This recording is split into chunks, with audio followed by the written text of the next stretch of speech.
बिस्मिल्लाहिर्रहमानिर्रहीम। काश्तकार भाइयों अस्सलाम वालेकुम। काश्तकार भाइयों, आज हम कपास के बारे में बात करेंगे कि कपास के पहले 25 से 30 दिन कपास की फसल के लिए कितना अहम होते हैं। काश्तकार भाइयों, आप ये तो जानते हैं कि कपास की फसल हमारे मुल्क की एक इंतहाई अहम फसल है और इससे ज़्यादा पैदावार हासिल करना वक्त की अहम ज़रूरत है और ये पैदावार हम चंद असूलों पर अमल करके ही हासिल कर सकते हैं। इस सिलसिले में आज हम एक असूल पर बात करेंगे और बाकी जो असूल हैं इसके ज़्यादा पैदावार हासिल करने के, उनका वक्तन फ़वक्तन जिक्र करते रहेंगे, वीडियो अपलोड करते रहेंगे। लेकिन आज जो हम बात करने जा रहे हैं वो इंतहाई अहम है कपास के लिए।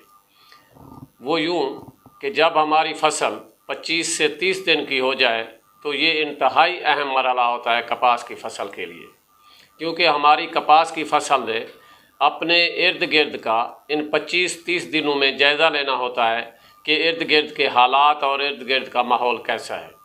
अगर तो इसने इर्द गिर्द के हालात और इर्द गिर्द के माहौल को अच्छा पाया तो आपके लिए बेहतरी होगी, और अगर ये हालात फसल की सर्वाइवल के मुताबिक ना हुए, फसल अपने आप को बचाने के चक्कर में ना पड़ गई, तो फिर आपके लिए ये फसल फ़ायदेमंद साबित नहीं हो सकती। लिहाजा काश्तकार भाइयों, ये पहले 25 दिन जो होते हैं, 25 से 30 दिन इंतहाई अहम है। आपको पता है कि जब हम फसल काश्त करते हैं या तो ड्रिल के ज़रिए काश्त करते हैं या फिर रिजेस पे, खेलियों पे काश्त करते हैं।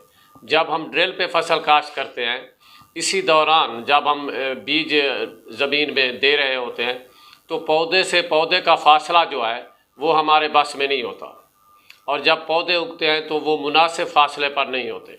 इसी तरह जब हम खेलियों पर फसल कपास काश्त करते हैं तो एक जगह से 3 से 4 हत्ता के 5 पौधे भी उगाते हैं। अब ये पौधे एक जगह पे उगते हैं और ड्रिल की सूरत में पौधों का मुनासिब फासला नहीं होता। अच्छी पैदावार हासिल करने के लिए पौधों का मुनासिब फासला लाजमी है वैरायटी के मुताबिक। अगर ये फासला हम मुनासिब रखेंगे तो पौधे की बढ़ोतरी और जगह के मुताबिक पौधा अपनी नशो नुमा जारी रखेगा। इसी तरह जब हम रिजेस पे आते हैं, खेलियों पे आते हैं, तो खेलियों में एक जगह पर ज़्यादा से ज़्यादा 5 तक पौधे होते हैं या इससे भी ज़्यादा होते हैं, और जब ये 5 पौधे एक जगह पे आ जाते हैं तो ये एक दूसरे से खुराक, पानी, रोशनी और दूसरे अवामिल में एक दूसरे से मुकाबला करते हैं, जिसकी वजह से तमाम के तमाम पौधे पैदावार की तरफ तवज्जो नहीं देते, प्रोडक्शन की तरफ तवज्जो नहीं देते, बल्कि वो सर्वाइवल की जंग लड़ रहे होते हैं। हर पौधा अपने बचाव की कोशिश कर रहा होता है। हर पौधा आगे निकलने की कोशिश कर रहा होता है कि मैं किसी तरह से दूसरे पौधे से आगे निकल जाऊं ताकि मुझे रोशनी मिलती रहे और मैं किसी ना किसी तरीके से बच जाऊं। तो काश्तकार भाइयों, इन 25 से 30 दिनों के दरमियान हमने कुछ ऐसे इक़दाम उठाने होते हैं ताकि हमारी फसल की बढ़ोतरी अच्छी हो, नशो नुमा अच्छी हो और फसल हमारी सेहतमंद हो।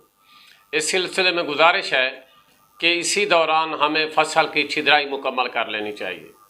पौधे से पौधे का फासला वैरायटी के मुताबिक, किस्म के मुताबिक रखना चाहिए, और जहाँ खेलियों का ताल्लुक़ है, जहाँ पौधे 5-6 उगे हुए हैं, तो उन पौधों की भी छिदराई कर लेनी चाहिए। जो कमज़ोर पौधे हैं उनको निकाल लेना चाहिए, बाकी उस जगह पे एक पौधा खड़ा करना चाहिए। बाद लोग एक से ज़्यादा खड़े करते हैं, लेकिन एक बात ज़रूर है कि अगर जहाँ कहीं वायरस का ख़तरा हो तो पहली छिदराई में तमाम पौधे नहीं निकालने चाहिए और पहली इरिगेशन के बाद ही एक पौधा खड़ा करना चाहिए। पहली छिदराई कर लेनी चाहिए और फिर दूसरी छिदराई पहले पानी के बाद करें ताकि हमें वायरस शुदा जो पौधे हैं वो निकालने पड़े।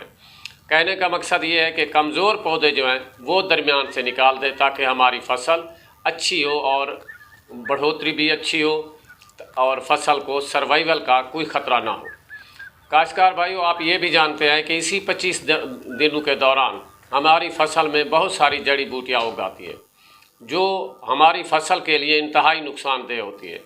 यानी वो फसल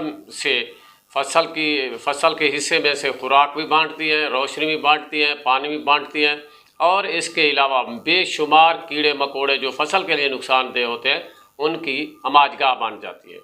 इसलिए जड़ी बूटियों का भी फसल से तलफ़ करना इंतहाई ज़रूरी होता है।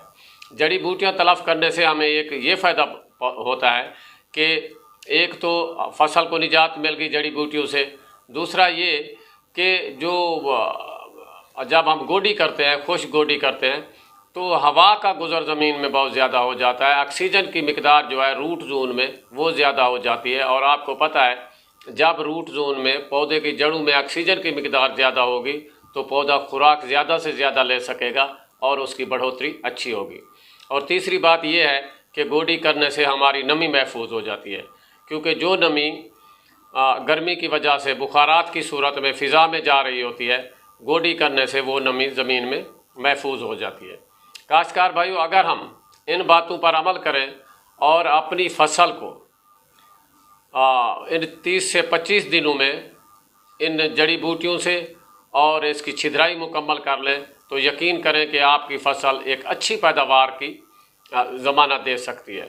लिहाजा मेरी आपसे ये गुजारिश है कि पहले 25 से 30 दिनों में अपनी फसल का ख़ास ख्याल रखें ताकि हमारी फसल की बढ़ोतरी जो है इन 30 से 25 दिनों में बहुत अच्छी रहे और फसल अच्छा फ़ैसला करे, अच्छी पैदावार देने का फ़ैसला करे। याद रखिए कि जो कपास का पौधा है वो इंतहाई खुदगर्द पौधा है।